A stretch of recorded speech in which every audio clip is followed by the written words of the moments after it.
কারণ হলো আমার দলের লোকেরা হয়তো আমাকে ধিক্কার দেবে, আর আমার হয়তো গতিটা চলে যাবে। আমি যে নেতৃত্বে আছি এটা সমস্যায় পড়তে হবে। যুগে তাই হয়েছে।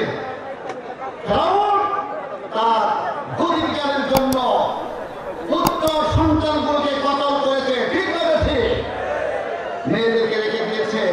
আহ্বান করেছিল 1 বছর ছেলে মেয়ে সবাই হবে পৃথিবীতে আসবে, আর 1 বছর বন্ধ রাখছে। আল্লাহ রাব্বুল আলামিন 15 বছরে মুসা আলাইহিস সালামকে পাঠিয়ে দিয়েছেন। সুবহানাল্লাহ বলে। কারণ আল্লাহ পাক যদি আনেন হাজারো রকমের প্রশাসন দিয়া আল্লাহর নবীদেরকে, ইসলামকে, আল্লাহর আইনকে ঠেকাইতে পারে না। জনাব মোহাম্মদ সাইদুর রহমান মুহতারামকে আলোচনা রাখার জন্য অনুরোধ করছি। যারা বসেছে আপনাদের প্রতি অনুরোধ করছি, আপনারা কষ্ট করে একটু এগিয়ে বসুন। সবাই এগিয়ে বসুন। যারা দাঁড়িয়ে আছে তাদেরকে বসার সুযোগ করে দিন।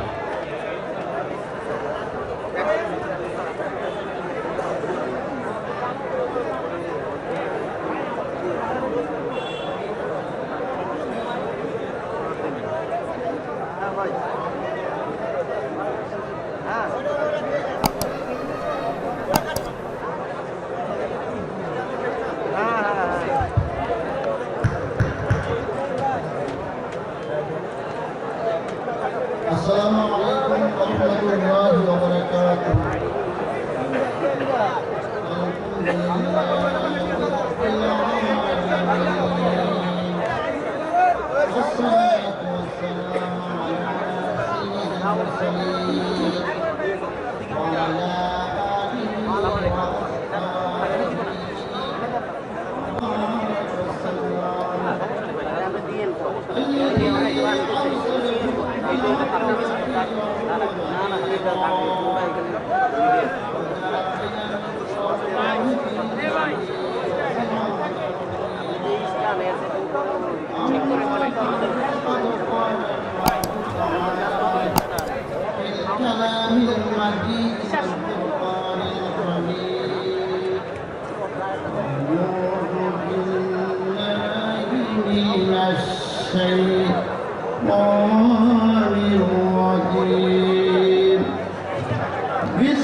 وجمال فقال إني أخاف الله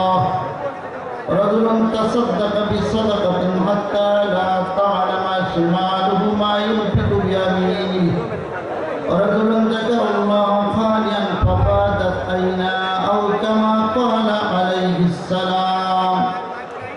وقال تعالى أيضا في شان حبيبه إن الله وملائكته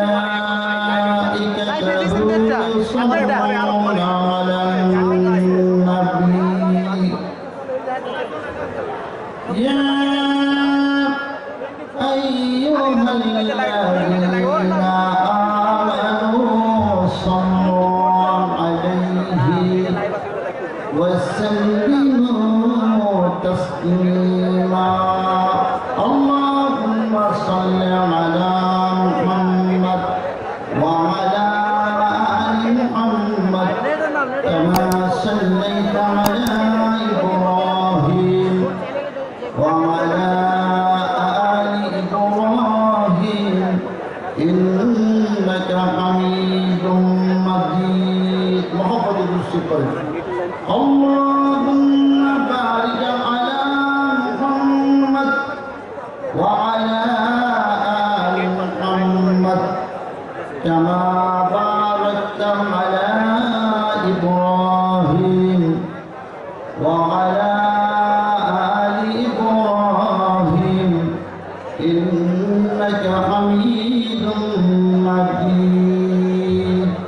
بلغ العلا بكماله كشف الدجى بجماله حسنت جميع خصاله صلوا عليه وآله.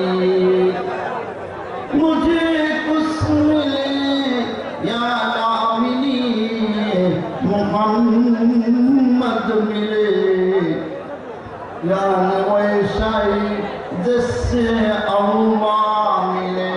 बलगल हुदा बिकमालिही कशफत दुजा बिजमालिही हसनत जमीअ खिसालिही सल्लु अलैहि व आलिहि. শামসুল হক শিকদার জামি মসজিদ কমিটির উদ্যোগে 10ম বার্ষিক 3 দিন ব্যাপী তাফসীরুল কোরআন মাহফিলের আজকে শেষ রজনী। অত্র মাহফিলে প্রধান অতিথি জনতা জনাব ইকবাল হোসেন অপু, মাননীয় সংসদ সদস্য শরীয়তপুর 1। বিশেষ অতিথি জনতা আলহাজ মোবারক আলী শিকদার, চেয়ারম্যান উপজেলা পরিষদ। জনাব মোহাম্মদ ইউনুস ব্যাপারী, মেয়র জাজিরা পৌরসভা জাজিরা। নুরুল হক, সভাপতি বাংলাদেশ আওয়ামী লীগ জাজিরা উপজেলা শাখা। মোহাম্মদ ওমর ফারুক, সদস্য বাংলাদেশ আওয়ামী লীগ ত্রাণ ও সমাজ কল্যাণ সম্পাদক উপকমিটি।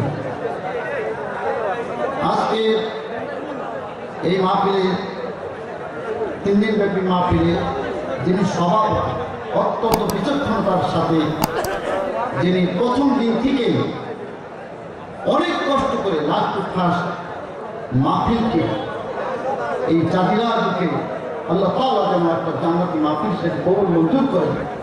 এই জন্য আমার শ্রদ্ধা ভাই সভাপতি জনাব সেলিম মাতবর সাহেব অত্যন্ত বিচক্ষণতার সাথে আল্লাহ রাজি খুশি মাহফিল পরিচালনা, আল্লাহ তাআলা তার হায়াত তালাশ করে কোরআনুল কারীমের খেদমত করার তৌফিক দিয়ে দেয়।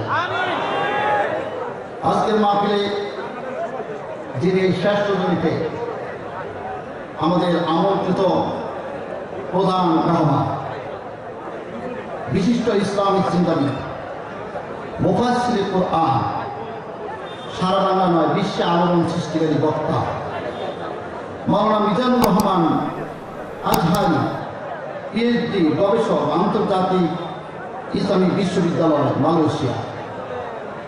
হুজুর আমাদের মাঝে আলহামদুলিল্লাহ এসে আমরা এখানে ইনশাল্লাহ পাবো। তাকে।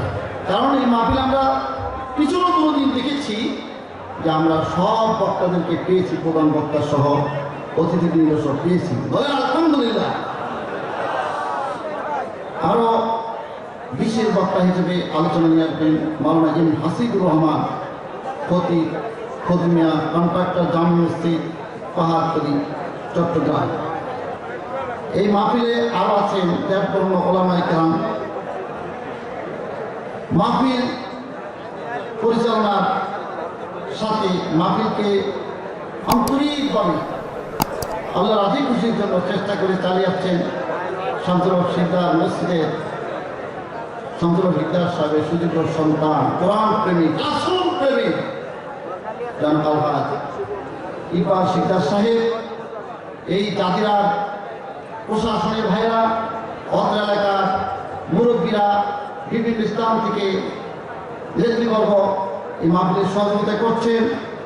মাহফিল উপস্থাপনা আছেন আমার প্রাণপ্রিয় আমার ভাতিজা জনাব জোবাইর আহমদ, আরও বিভিন্ন মঞ্চকৃষ্ট মেহমান কেন্দ্র, বিভিন্ন স্থান থেকে আইম্মাতুল মাসাজিদ, মসজিদের ইমাম সাহেবরা, বিভিন্ন ইসলামের তৌহিদি জনতা, ইসলাম প্রিয় ভাইয়ারা, প্রতিটা ছোট্ট বন্ধুরা, পর্দার আড়ালে মা ও বোনেরা, এই মাহফিলকে সারা দেশে আল্লাহর কোরআনের আওয়াজ পৌঁছে দেওয়ার জন্য টিভির কাছে বিভিন্নভাবে যে ব্যবস্থা করা হয়েছে, এখানে যারা আছেন সবার প্রতি আন্তরিক শুভেচ্ছা। আল্লাহ তাআলা সবাইকে হিদায়াত নসিব করেন। আল্লাহ তাআলা কোরআনের আলো দিয়ে আমাদের কলিজাকে আলোকিত করে দেন, আমাদের দেহটাকে, আমাদের ব্যক্তি, পরিবার, সমাজ সব কিছুকে যেন কোরআনের আলোকে পরিচালনা করে আল্লাহর জান্নাতের পথে ক্ষণস্থায়ী জগৎ ত্যাগ করে চিরস্থায়ী জান্নাতে যেতে পারি। আল্লাহ কবুল মঞ্জুর করুন, বলুন আমিন। আমার ভাইরা, আমাদের সম্মুখে আল্লাহর মহব্বতের রাসূল প্রেমিকদের সঙ্গীত আমরা শুনে আসলাম। এই সঙ্গীত পরিচালনায় আমাদের এই সমস্ত ভাইয়েরা এসেছেন। আল্লাহ তাআলা তাদেরকে ইসলামের খেদমতের জন্য, ইসলামের আওয়াজ মানুষের কানে কানে পৌঁছে দেওয়ার জন্য আল্লাহ তাদেরকেও আয়াত দিয়ে আরো স্ত্রীর জজ্বা বাড়িয়ে দিয়ে কোরআনের খেদমত করার তৌফিক দান করেন, বলেন আমিন। সম্মানিত উপস্থিতি, আজকে এই মাহফিল কিসের জন্য? কোরআনের প্রেমে মানুষ যে পাগল তা প্রমাণ করছে, ঠিক না ব্যাটি? মানুষ এখানে খেতে আসে নাই, অর্থনীতি আসে নাই, মানুষ অন্য দুনিয়ার কোনো লোভে আসে নাই, এসেছে আল্লাহ কোরআনের জন্য। কারণ বুখারী শরীফের ভিতরে এসেছে আন উসমান রাদিয়াল্লাহু তাআলা আনহু قال رسول الله صلى الله عليه وسلم خيركم من تعلم القرآن علم رواه البخاري। হযরত উসমান রাদিয়াল্লাহু তাআলা আনহু থেকে বর্ণিত, রাসূল পাক সাল্লাল্লাহু আলাইহি ওয়াসাল্লাম বলেছেন, খায়রুকুম, আসমানের নিচে জমিনের উপরে তোমাদের ভিতরে শ্রেষ্ঠ মর্যাদাশী জান্নাতি মানুষ তারা মান তাআল্লামাল কুরআন, যারা কোরআন নিজেরা শিক্ষা করেছে, আল্লামাহু, এবং মানুষকে শিক্ষা দিচ্ছে, ঠিক না ঠিক? আজকের এই কোরআনুল কারীমের মাহফিল করতে যায় আলহামদুলিল্লাহ, জাতীয় যে মাহফিল হচ্ছে আমাদের প্রান্তীয় নেতৃবর্গ সহ, বাংলাদেশ সরকারের নেতৃত্ব সহ এবং প্রশাসনের ভাইয়েরা যথেষ্টভাবে সহযোগিতা করেছে। এই সহযোগিতায় এই কোরআনের মহব্বত থাকার কারণে অবশ্যই যার কলিজার ভিতরে কোরআনের মহব্বত আছে, আর আসমানের নিচে জমিনের উপরে সবচেয়ে দামি জান্নাতি মানুষ, ঠিক না ঠিক? আলোচনা আজকে আমরা সঙ্গ, আজকে প্রধান অতিথির কাছে আমরা তার জন্য দোয়া করবো। আল্লাহ তাআলা যেন তাকে হায়াতে তয়্যিবা দান করেন, বলে আমিন। তার আলোচনা শোনার জন্য যুবকদের হাতে মোবাইলের ভিতরে তারা আলোচনা যুবকেরা শোনে, জিজ্ঞেস করেছে কয়েকদিন যাবৎ হুজুর আজহারকে আসবে, নিজের বাবা আজহারি সাহেবকে আসবে। আমি বলেছি গাজীরাতে কামাল সিকদার সাহেব, আমাদের প্রিন্সিপাল হুজুর সহ, এই আমাদের সভাপতি সেলিম সাহেব আকবর সহ অনেক যারা দায়িত্ব আছেন, তাদের দায়িত্বের প্রতি এত গুরুত্ব, একদিনও বক্তা মিস যাবে না, যায় নাই ইনশাআল্লাহ, বলেন মাশাআল্লাহ, বলেন মাশাআল্লাহ। আল্লাহ তাআলা এনে দিয়েছেন, আমরা আজকে প্রধান বক্তা আমাদের কাছে এসে আল্লাহ তাকে সুস্থ রেখে আল্লাহর কোরআনের সেই আওয়াজ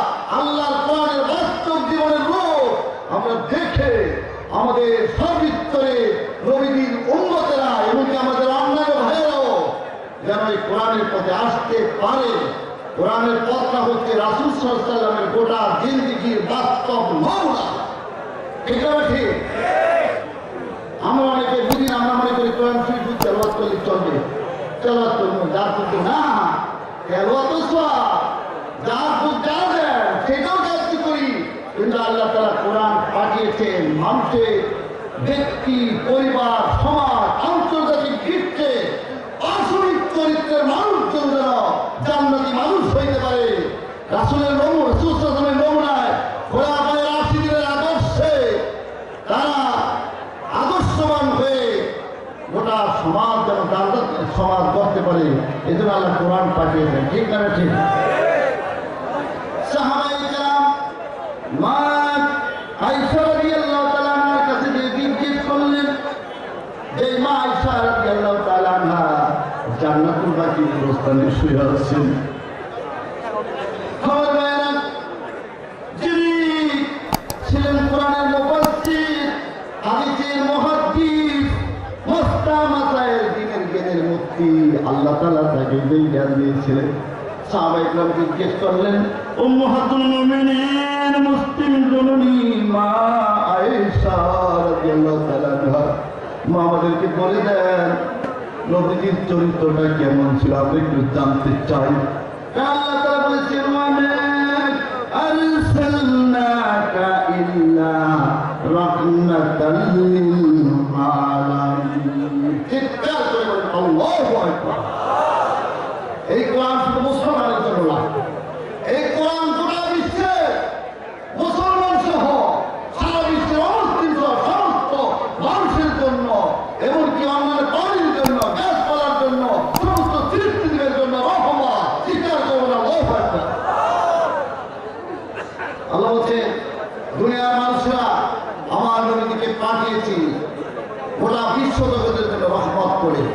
তফসিরে জালালাইনের ভিতরে দেখলাম, যারা ঈমান এনে মানে তাদের দুনিয়াতে শান্তি, আখিরাতে জান্নাতের গ্যারান্টি। আর যদি কোনো অমুসলিম মানে, দুনিয়াতে তার জীবনটা হবে শান্তির জীবন, না মানার কারণে, ঈমান না আনার কারণে তার আখিরাতের জীবন জাহান্নামী হবে, কিন্তু দুনিয়াতে সে শান্তি পাবে।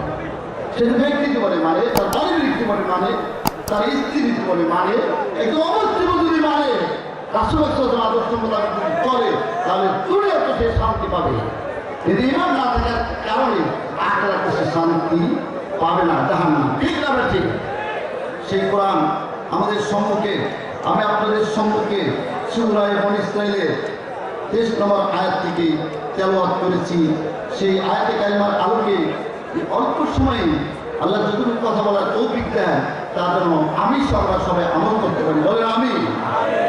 আমাদের আজকে প্রাণের বড় আশা, সেই সারা বাংলা, সারা বিশ্বের ভিতরে যা তাফসীর আমরা শুনতে পাই, তার তাফসীর শুনে আমাদের ঈমানের তারাক্কি হবে, আমাদের সার্বিক জীবনে জান্নাতের সন্ধান পাবো।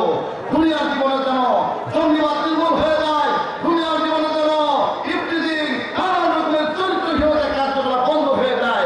নিশার ভিতরে আজকে যুব সমাজ জড়িয়ে পড়েছে, মা বাবার কথা শুনে না, মোবাইলের নিশায় পড়ে নানান চরিত্রহীন বিভিন্ন কার্যকলাপে যুব সমাজ জড়িত হয়ে যাচ্ছে। এজন্য এই আমাদের পরিবারের ভিতরে শান্তি নেই, দেশের ভিতরে শান্তি নেই, নানান রকমের চরিত্রহীন কার্যকলাপ ঘটছে। এই চরিত্রহীন জাতিকে চরিত্রবান করতে হলে আল্লাহর কোরআনের আলোকে, মদিনার সমাজের আলোকে আমাদেরকে জীবন যদি করতে পারি, তাহলে আমরা শান্তি পাবো। ঠিক না ঠিক?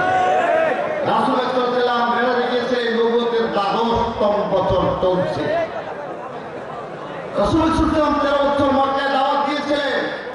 একটি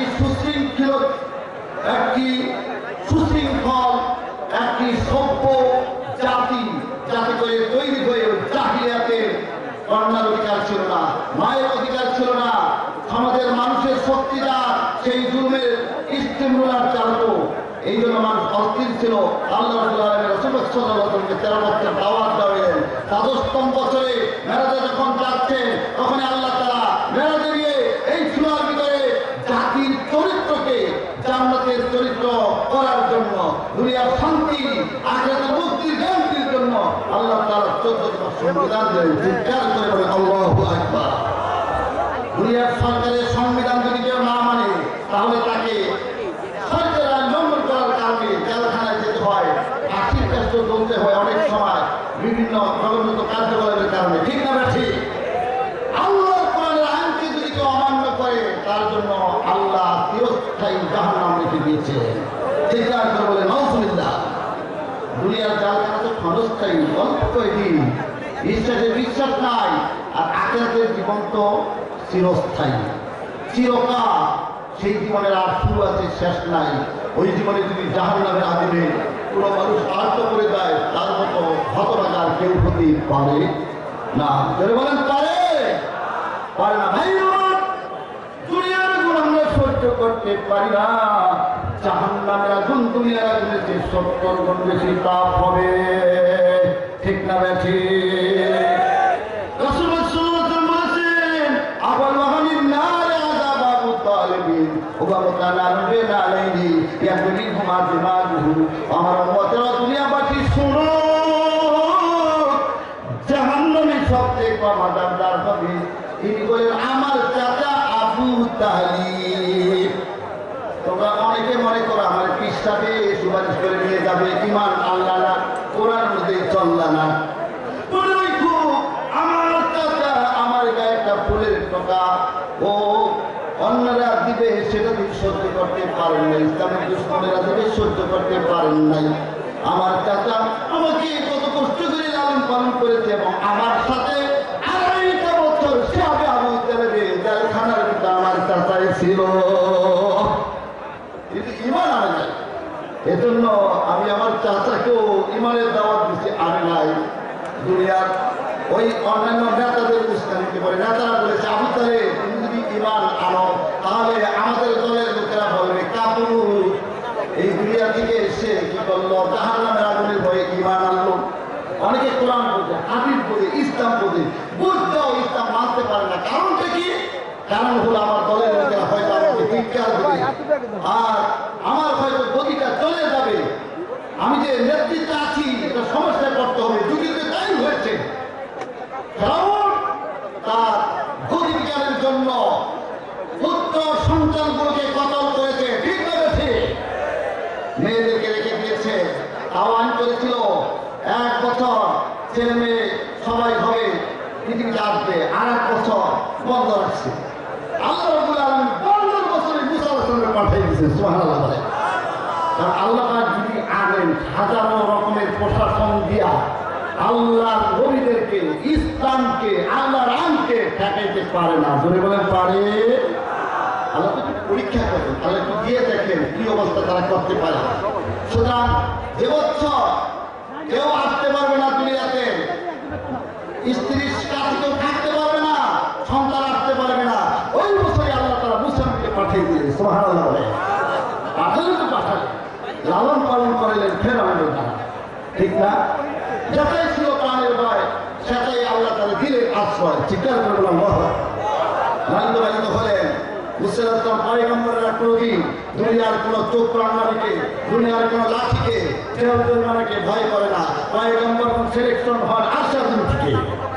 ঠিক আছে, পয়গম্বর দুনিয়ার কোন আমেরিকা, রাশিয়া বড় বড় নেতাদের দ্বারা ইলেকশনে হয় না। পয়গম্বরগণ, আম্বিয়া আলাইহিস সালামগণ আল্লাহর সিলেকশনে তারা দুনিয়া আসেন। ঠিক না ঠিক? মুসা আলাইহিস সালাম ভয় করলেন না, ফেরাউনকে দাওয়াত দিলেন। কিন্তু ফেরাউন ঈমান আনলো না। শেষ জীবনে বলেছে আল্লাহর দ্বারে ধরে সারা পৃথিবী চেষ্টা করে তারা বাঁচাইতে নাহি পারে। ঠিক না ঠিক? নীল দরিয়ার ভিতরে ডুবে মরেছিল। আল্লাহ বলেছে 450 বছর তোর শক্তি লাগে নাই, কিন্তু অহংকারী হয়েছিলি। আজকের পৃথিবীতে অনেকে অহংকার করে। ঠিক না ঠিক? রাসূল সাল্লাল্লাহু আলাইহি ওয়াসাল্লাম বলেছেন, হাদিসের ভিতরে দেখলাম আর হাদিসা রাদিয়াল্লাহু তাআলা আনহু থেকে বর্ণিত, উনি বলতেছেন রাসূল সাল্লাল্লাহু আলাইহি ওয়াসাল্লাম বলেছেন আলা উখবিরুকুম বিআহলিল জান্নাহ, আমি তোমাদেরকে জান্নাতীকে পরিচয় কি করে ধরবো না, বলে দিব না? সাহাবায়ে বলছেন ইয়া রাসূলুল্লাহ বলে দেন। নবীজি বললেন জান্নাত কুল্লু দাইফিন মুতাফাক্কিফিন, অর্থে অসহায় শক্তিহীন মানুষগুলো যদি আল্লাহর কোরআন অনুযায়ী, নবীর হাদিস অনুযায়ী, ইসলাম মোতাবেক চলে, দিন মতো একসঙ্গে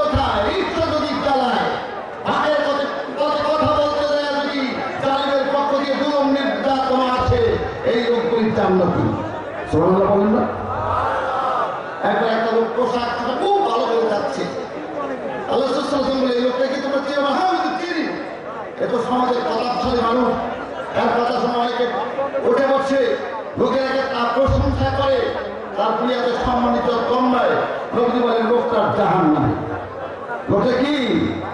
জাহান্নামী। আর একটা লোক আসছে, ওই লোকটা তেমন পোশাক আশাক নেই, তেমন তার শক্তি নেই। রাসূল সাল্লাল্লাহু জিজ্ঞেস করলেন, ও সাহাবারা এই লোকটার ব্যাপারে তোমরা কি বলো? হুজুর লোকটা তো তেমন একটা নামদার নেই, তেমন একটা সম্মানী না, অচরিত তেমন না, জনগণ তার পক্ষে তেমন নেই। রাসূল সাল্লাল্লাহু বললেন লোকটার জান্নাতি। সমাধান করলেন না? ভাই সব আমি আপনাদেরকে অনুনয় বিনয় করে বলছি, আল্লাহর কোরআনের মাহফিলে এসেছি, আদরের সাথে বসবো, এক ভাই আর এক ভাইকে বসতে দিব, জায়গা করে দিব। আমার ভিতরে তো অহংকার আছে, আবার কার গায়ে সেম কম, ঘামের গন্ধ, শীতকালে তো ঘাম নেই, তো অহংকারী করি। আমাদের কাতারও চেপে দাঁড়াইতে হয় আল্লাহ রাসূলের হাতে, ঠিক না ঠিক? ওয়াদের মাধ্যমে চেপে বসতে হয়। আর ওয়াদে যে জায়গায় এসেছেন এত ভালো জায়গা, আমি রাত্রে অনেক সময় চিন্তা ভাবনা করি যে আমার বাবা আমাকে মাদ্রাসায় পড়াইলো, আরো যারা মাদ্রাসায় আলেম হয়েছে তাদের ভাগ্য ভালো। কেমনে ভালো? নিজে তো রাত্র যে আল্লাহ পাক করতে দেন শেষটাতে উঠে আল্লাহকে সেজদা দিয়ে শয়তানের তিনটা গিরা করে। আমি অনেক সময় হাদিসে বলে থাকি যে হযরত আবু হুরায়রা রাদিয়াল্লাহু তাআলা থেকে বর্ণিত শয়তানের তিনটা গিরা লাগায়। তো এই ওয়াজের মাহফিলে আল্লাহর মেহেরবানিতে আল্লাহর অনেক ওলি আছে, হাদিস সাহেবগণ আছেন, আইমাতুল মাসজিদ আছেন, যারা তাহাজ্জুদ আদায় করেন তারা আছেন, যারা আল্লাহর কাছে কান্নাকাটি করেন তারা আছেন। নবী বলেছেন ওই যে দরিদ্র লোক জান্নাতে যাবে, দইফিন কুল্লু দইফিন মুতাদাইফিন লাউ আকসামা আলাল্লাহ লা আবারহু। নবী বলেন এই লোকগুলো যে আল্লাহকে কসম করে, আল্লাহর এত প্রিয়, আল্লাহ তাদের ওই দোয়াটা কসমটা পুরা করে দেন, তাদের দোয়া কবুল করে নেন। চিৎকার করবেন আল্লাহু আকবার। তো আমি আপনাদেরকে স্মরণ করে দিচ্ছি, এই জায়গার ভিতরে আমরা যারা এসেছি অনেক ভাইরা, আল্লাহ অনেক বুজুর্গ, অনেক অলি, অনেক প্রিয় বান্দা আছেন, চেপে চেপে বসেন। আপনি একটু এগিয়ে বসেন, পিছের ভাইদেরকে বসতে দেন। আলহামদুলিল্লাহ প্যান্ডেল তো এখনই ভর্তি হয়ে গেছে, আরো তো ইনশাআল্লাহ আমাদের আজকের প্রধান অতিথি সারা বিশ্বে আলোড়ন সৃষ্টিকারী বক্তা উনি তো করেছে যাবেন, তারও আরো লোক দেখবেন, আর অনেকে আশা করে আসবে। জায়গা আল্লাহ তাআলা যেন সবাই বেঁধে দেন, জায়গা ইনশাআল্লাহ হবে। কারণ জায়গার কথা আগেই কর্তৃপক্ষ বলে দিয়েছেন যে বিভিন্ন জায়গায় জায়গা আছে, মাঠও আছে। আপনারা দয়া করে একটু চেপে বসেন, আদরের সাথে বসেন। কোরআনের মাহফিলে যদি আপনার ফিগারটা ফেরেশতাদের ক্যামেরার ভিতরে করতে যায়, ইনশাআল্লাহ নাজাত হবে, ঠিক না ঠিক? দুনিয়ার সরকারের ক্যামেরায় যদি ওঠা যায় কাউ, তাইলে সরকার তাকে প্রিয়জন বলে আখ্যায়িত করে, বিবেচিত করে, নির্বাচিত করে, ঠিক না ঠিক? আল্লাহর কোরআনের মাহফিলে যদি এই সুন্দর মাহফিলে ফেরেশতাদের ক্যামেরার ভিতরে উঠে যান, অবশ্যই লক্ষ কোটি ফেরেশতা চতুর্দিকে ঘেরাও করে আছে। চিৎকার করবেন আল্লাহু আকবার। প্রত্যেক মানুষের সাথে যেহেতু রাত্রে 10 জন ফেরেশতা, দিনে 10 জন ফেরেশতা, বুখারী শরীফে তাফসীর চ্যাপ্টারের ভিতরে দেখলাম একজন মানুষের সাথে 10 জন ফেরেশতা বান্দাকে সাহায্য করতে থাকে। চিৎকার করবেন আল্লাহু আকবার।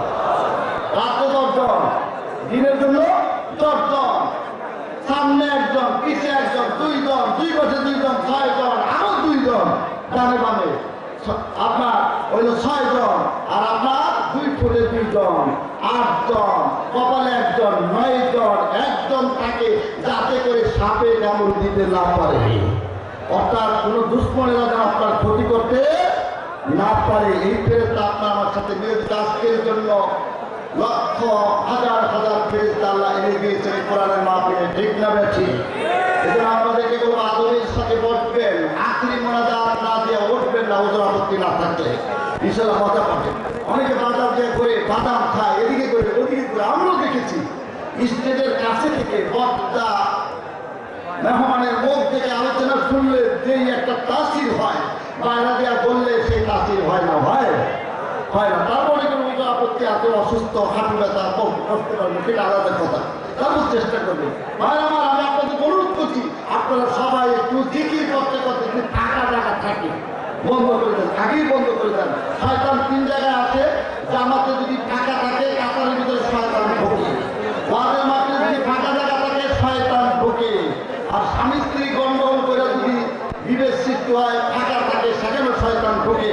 সুতরাং আমরা 3 জায়গার কোনো জায়গায় শয়তানকে জায়গা দিব না ইনশাআল্লাহ। একটু করে বিক্রি করতে করতে সামনে এসে ফাঁকা জায়গা বন্ধ করে দেন।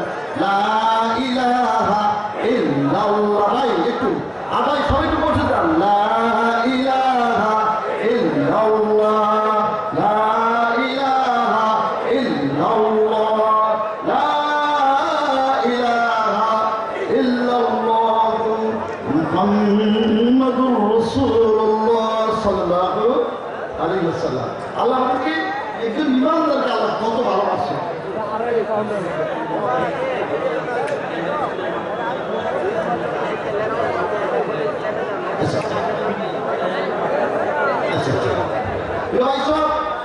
আপনারা যারা এখানে বসতে পারবেন বসবেন, তাই দিয়ে বসেন।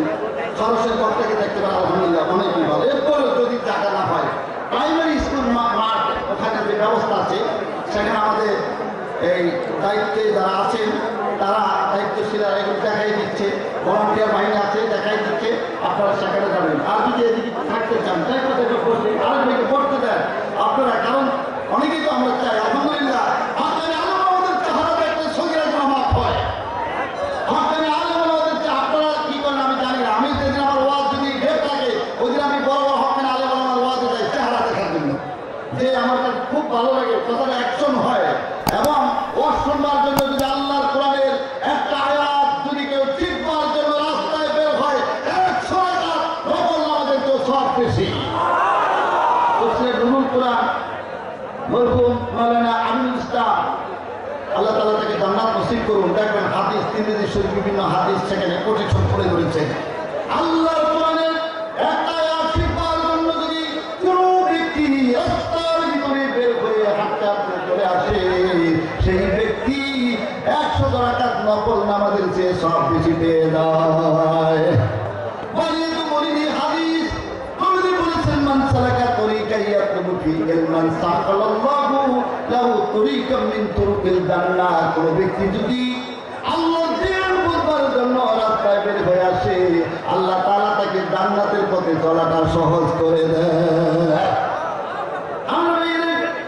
আমরা কর্তৃপক্ষের মাহফিলকে শ্রদ্ধার সাথে গ্রহণ করবো। সূরা ইয়াসিন শরীফের ভিতরে এসেছে, হাসিয়ার ভিতরে দেখবেন তফসিরে মূল জাল্লাল শরীফ হাসিয়ার ভিতরে এসেছে মান সান্না সুন্নাতান হাসানাতান ফালাহু আজরুহা। কোন ব্যক্তি যদি একটা নেক কাজ করার জন্য সুন্নতে হাসানাকে চালু করে দেয়, তার দ্বারা কোরআনের তাফসীর, কোরআনের মাদ্রাসা, ফুরকানিয়া মাদ্রাসা, এক কথায় আল্লাহর দ্বীনের কথা শোনার জন্য যদি কোনো কেন্দ্র চালু করে দেয়, মাহফিল চালু করে দেয়, তাহলে মান সান্না সুন্নাতান হাসানাতান ফালাহু আজরুহা, ওই সবটা তার আমল নামায় পায়। ওয়াজরুমান আমিলা বিহা, যত লোকেরা ওয়াজ শুনে কিয়ামত পর্যন্ত আমল করবে অত লোকের সব তার কবরে পৌঁছবে। আল্লাহ তো দয়ালু। দুনিয়ার সরকার যদি চাকরি দিব পেনশন দিতে পারে, ভাতা দিতে পারে, আল্লাহ রাব্বুল আলামিন তো মায়ের চেয়ে কোটি কোটি করে মায়া বুঝি বান্দার প্রতি ঠিক না ঠিক? যারা আমল করবে তাদের সব কমবে না। মান সান্না সুন্নাতান হাসানাতান ফালাহু আজরুহা আজরুমান আমিলা বিহা মিন গায়রি আইয়ান কুতুবিল উজুরিহি শাইআ। অনেক আবার মনে করে হুজুর আমি যদি আমল করি যে পেয়ে গেল চাকরি সে যদি পায় আমি পাইব কি? আল্লাহর বান্দারে আল্লাহুস সামাদ। আল্লাহর একটা নাম সামাদ আছে না? সামাদ শব্দের অর্থ হলো আল্লাহর বান্দারে কোনো কিছু অভাব নাই, অমুখাপেক্ষী। আল্লাহ পৃথিবীর কোনো শক্তির মুখাপেক্ষী না। দুনিয়ার পৃথিবীর যত বড় সরকার ক্ষমতাশীল রাজা রাষ্ট্র হোক, তাদের কলিজায় বয়ে থাকে জনগণ যদি খেপে দেয় আমি টিকে থাকতে পারবো না। মহান রব্বুল আলামিনের সারা পৃথিবীর মানুষ যদি আল্লাহ বিরোধী হয়ে যায়, ইসলাম বিরোধী হয়ে যায়, হবে না। যদি হয়েই যায় কথার কথা ধরে তবুও আল্লাহর তাতে কিছু আসে যায় না। কারণ আল্লাহ বলেন এমন এক সত্যি আল্লাহু লা ইলাহা ইল্লা হুয়াল হাইয়ুল কাইয়্যুম। আল্লাহ বলেন চিরঞ্জীব, চির ক্ষমতার মালিক। চিৎকার করবেন আল্লাহু আকবার। লা তা'খুযুহু সিনাতুন ওয়ালা নাওম। আল্লাহর কোন কদরের কথা তোমরাও আসে না, ঠিক না বেশি? ওই আল্লাহর হুকুম যারা পালন করতে পারে তারা বড়ই ভাগ্যবান। আমি আপনাদেরকে অনুরোধ করবো তারপরে জায়গা না হলে প্রাইমারি স্কুল মাঠে চলে যান, হাট প্রাইমারি স্কুলে বিভিন্ন জায়গায় বলে দেওয়া হয়েছে একজন আরেকজন বসতে দেন। আসুন আল্লাহর কোরআনকে আমরা মহব্বতের সাথে গ্রহণ করি, জান্নাতের পথকে আমরা প্রসারিত করি। আল্লাহ কবুল করুন। আমি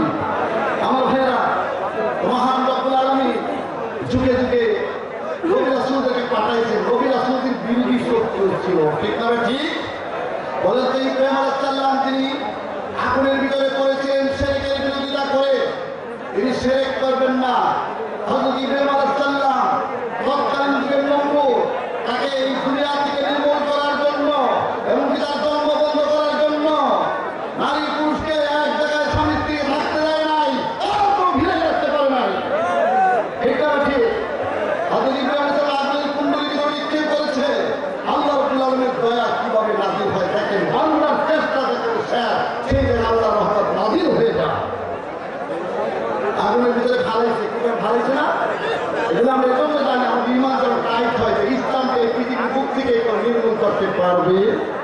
যে নির্মূল করতে যাবে সে নিজেই নির্মূল হয়ে যাবে। ঠিক না ঠিক? ওইটা বলেন শুধু সাথে সাথে ধরে রাখা। আল্লাহ বলে ইন্নামা ডুবলি লাহুম ইয়াজদাতু ইসমা। আল্লাহ বলে আমি একটু বিল দিয়া দেখি গুনাহটা কেমন করতে পারে। ইন্না বাদশা রব্বিকা রাসাদি, আল্লাহর ধরা কঠিন ধরা। ঠিক না ঠিক? এইসব এগুলো হচ্ছে আগুনে কালো কোরআন বর্ণনা করছে সার কথা। আদালত অত্যন্ত মজবুত করেছে, নিজের জামা গায়ে দিয়ে দিছে, বোঝাচ্ছেন ইব্রাহিম আলাইহিস সালামের ইমানের একটু আওয়াজ আমার চেষ্টায় কাজ হবে না, বাইচও যাইতে পারে। যদি বাচ্চা দেয় তাহলে বলবো যে আমি নমরুদের জামাটা গায়ে ছিল বলে তো বেঁচে গেছে। এইসব আগুনের ভিতরে ফালাইলো। আগুনের পানি পৃথিবীর কোন শক্তি কার্যকরী হয় না আল্লাহর হুকুম ছাড়া। ঠিক না ঠিক? সূরা ইয়াসিন শরীফের লাস্ট থেকে দেখবেন আয়াত আছে, আল্লাহর কার্যকরী ক্ষমতাটা করতে কি লাগে আল্লাহ বলে দিচ্ছেন। বিসমিল্লাহির রাহমানির রাহিম। বলেন আল্লাহু আকবার।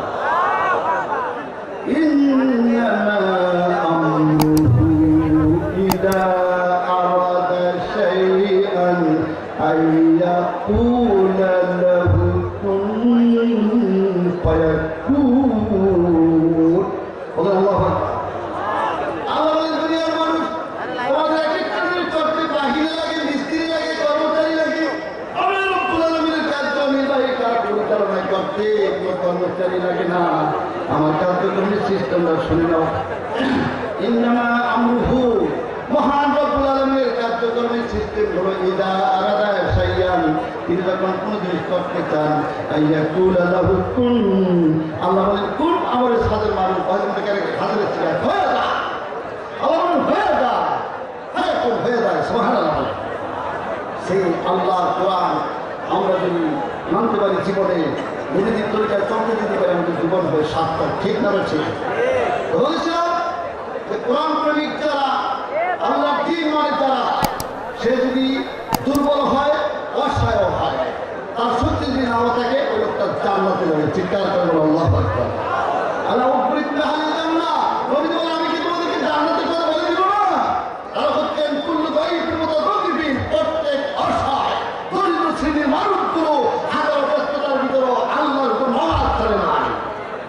আমার বাড়িতে একটা রাজমিস্ত্রি দিয়েছে, রাজমিস্ত্রি রং মিস্ত্রি, ছেলেটাকে এত ভালো দেখলাম, ফারুক নাম, বলে আলহামদুলিল্লাহ। কাজ করে জামাতে যায় নামাজ পড়ে। সুবহানাল্লাহ। কাজ করে দেখেন জামাতে যাইয়া ওই কাজ রেখে নামাজ পড়ে। অনেক সাহাবায়ে কেরামের জীবনী তলাশ করলে দেখে যায় সাহাবায়ে কেরাম এভাবে চলেছে। অনেকে ব্যবসায়ী ছিলেন, দোকানদারি করছে, অনেকে কর্মকার ছিলেন, ওই দাওকাতি বানাচ্ছে, অনেকে স্বর্ণকার ছিলেন। এবং বলতে আজম হয়ে গেছি, দোকানদারি করতে পালা দিয়ে আগে মাপতেন, দাঁড়িয়ে একটু নিচে উপরে ঠিক হয় নাই, আজান শুনে দৌড় মারছে মসজিদের দিকে। সুবহানাল্লাহ। তারা জামাতে নামাজ আদায় করে আবার কাজ করছে। সুবহানাল্লাহ বলেন। এইসব সাহাবায়ে কেরামের সাথে এই চরিত্রের লোকগুলো জান্নাত হবে। চিৎকার করে বলেন আল্লাহু আকবার। এই মতো যে এক সন্ধ্যা খায়, হালাল রুটি ছাড়া খায় না, জামাতে নামাজ ছাড়ে না। বাবার ভাইরা, আমি আপনাদের সঙ্গে একটা হাদিস করে ধরেছি। সমস্যার লোকে সামনে নিতে চায় বাবার ইমামুল আদিল ইনসাফদার নেতৃবর্গ, যারা এই জমিনে থাকিয়া হালাল খাইতে যাইয়া অনেক কষ্ট করে, অনেক জুলুম নির্যাতন স্বীকার করে, তারপরেও তারা আল্লাহ রাসূলের তরিকা বিরোধী চলে না, নামাজ পাঁচ ওয়াক্ত ছাড়ি না, এমনকি তাহাজ্জুদও দাঁড়িয়ে যায়। আমাদের অনেক ভাইয়ের আছে, অনেক আলহামদুলিল্লাহ। এখন আজান হবে মাঠের ভিতরে ইনশাআল্লাহ। ওযু যদি কারণ না থাকে তাইলে যাবে মাঠে ইনশাআল্লাহ। জামাত হবে মসজিদে। তো আমি আমার আলোচনা এখানে ইতি টানছি, তো উঠবেন না, কেউ উঠবেন না, কারণ এত বড় মাঠ থেকে যদি ওঠে যান বৃষ্টি করার সৃষ্টি হবে। মসজিদে যারা জামাত করবে করবে, এখানে জামাত হবে। আমি আমার আলোচনা এখানে ইতি টানছি। আমার তাওফিকি ইল্লা বিল্লাহ। আসসালামু আলাইকুম ওয়া রাহমাতুল্লাহি ওয়া বারাকাতুহু। আলহামদুলিল্লাহ, অনেক ধন্যবাদ হযরত মাওলানা আবু জাফর মোহাম্মদ সাইদুর রহমান সাহেবকে। এখন এশার আজান হচ্ছে। যথা